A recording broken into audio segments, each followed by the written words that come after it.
క్రీస్తునందు ప్రియదేవుని బిడ్డలందరికీ యేసుక్రీస్తు వారి అతి శ్రేష్టమైన నామములో వందనములు తెలియచేసుకుంటున్నాను.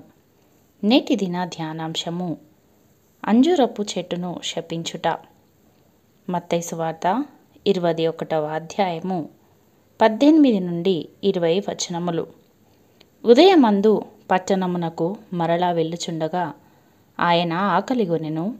అప్పుడు త్రోవ ప్రక్కన ఉన్న ఒక అంజూరపు చెట్టును చూచి దాని యొద్దకు రాగా దాని అందు ఆకులు తప్ప మరేమీయూ కనబడలేదు గనుక దానిని చూచి ఇక మీదట ఎన్నటికిని నీవు కాపు కాయకుందువుగాక అని చెప్పెను. తక్షణమే ఆ అంజూరపు చెట్టు ఎండిపోయెను. శిష్యులు అది చూచి ఆశ్చర్యపడి అంజూరపు చెట్టు ఎంత త్వరగా ఎండిపోయెనని చెప్పుకొనిరి. ప్రియులారా, ప్రభువు చేసిన ఈ అద్భుతము ద్వారా ఆత్మీయ ఫలాలు లేని ఇశ్రాయేలీయుల మీద దేవుని ఉగ్రత ఎలా ఉంటుందో చూపించాడు.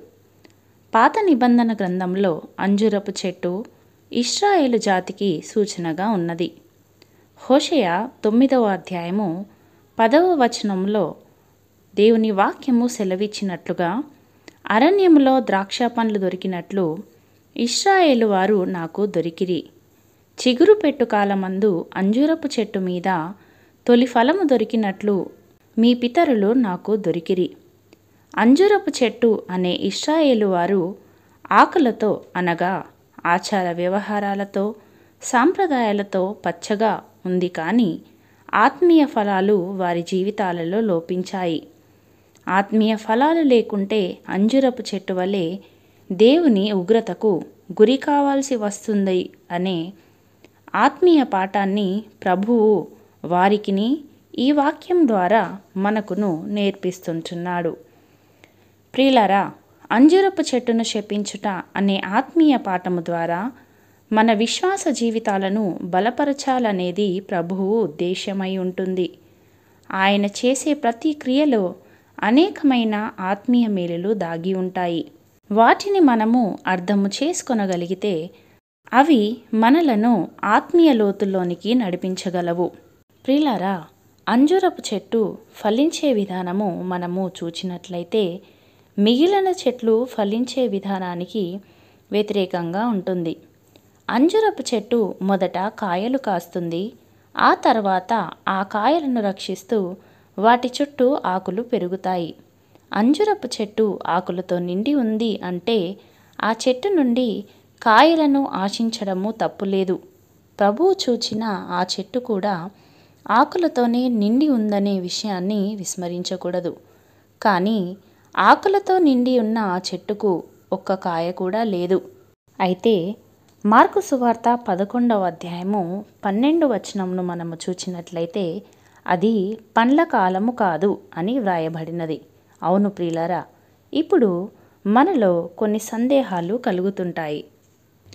అది పండ్ల కాలము కానప్పుడు ప్రభువు పండ్లను ఎందుకు ఆశించారు?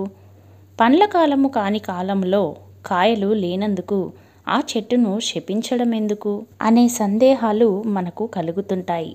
దానికి సమాధానము ఏమై ఉన్నదంటే, అంజూరపు పండ్ల కాలము కాకపోయినప్పటికీ శపింపబడిన ఆ చెట్టు మాత్రము కాలానికి ముందే అభివృద్ధి చెంది ఆకులతో నిండి ఉంది.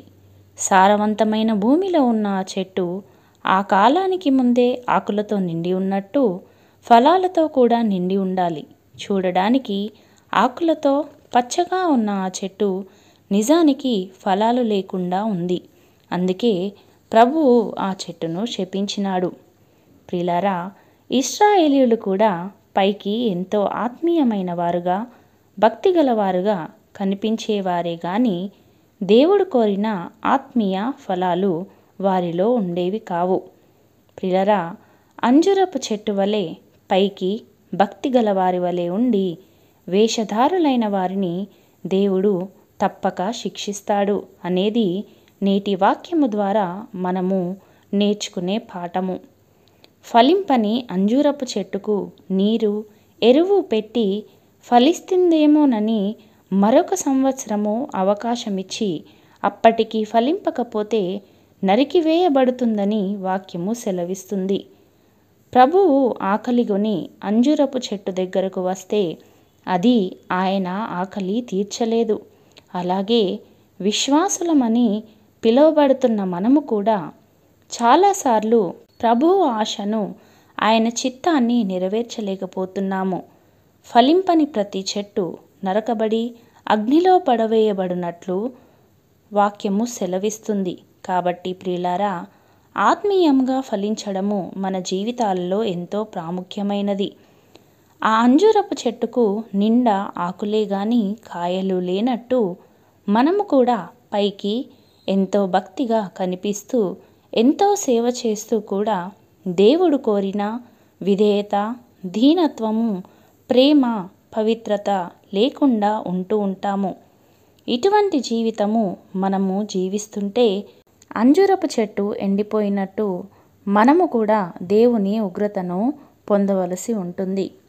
కాబట్టి ప్రియులారా, మన ఆత్మీయ జీవితాలు ఆకులకే పరిమితము కాక ప్రభువు ఆశించే ఆత్మఫలాలు, నీతి ఫలాలు, వెలుగు ఫలాలు, మారు మనస్సుకు తగిన ఫలాలు మనము ఫలించువారముగా ఉండాలని ప్రభువు ఆశపడుతుండగా మన జీవితాలను సరిచేసుకుందాము, ఫలభరితముగా ఉందాము. దేవుడు అనుగ్రహించు నిత్యమైన ఆశీర్వాదాలను పొందుకుందాము. ఆ రీతిగా మన జీవితాలను ఆత్మఫలాలతో ప్రభువు నింపునుగాక. ఆమేన్. ప్రార్థించుకుందాము. పరిశుద్ధుడా, సర్వశక్తిమంతుడా, సర్వమును సృష్టించి దానిని సదా ఏకరీతిగా పరిపాలిస్తున్న గొప్ప దేవా, మీ పరిశుద్ధమైన నామమును బట్టి తండ్రి మీకు వందనములు. ద్రాక్షావల్లిని నేను, తీగెలు మీరు. నాలో ఫలింపని ప్రతి తీగెను తీసి అగ్నిలో పడవేయబడును అని మీ వాక్యము సెలవిచ్చిన రీతిగా పనికిరాని తీగల వలె ఉండకుండా మిమ్ములను అంటిపెట్టుకొని ఫలభరితమైన జీవితమును జీవిస్తూ విశ్వాసములో ఫలించుటకు మీ సహాయమును మాకు అనుగ్రహించుమని యేసయ్య పరిశుద్ధ నామములో ప్రార్థించి వేడుకొనుచున్నాము పరమ తండ్రి. ఆమెన్.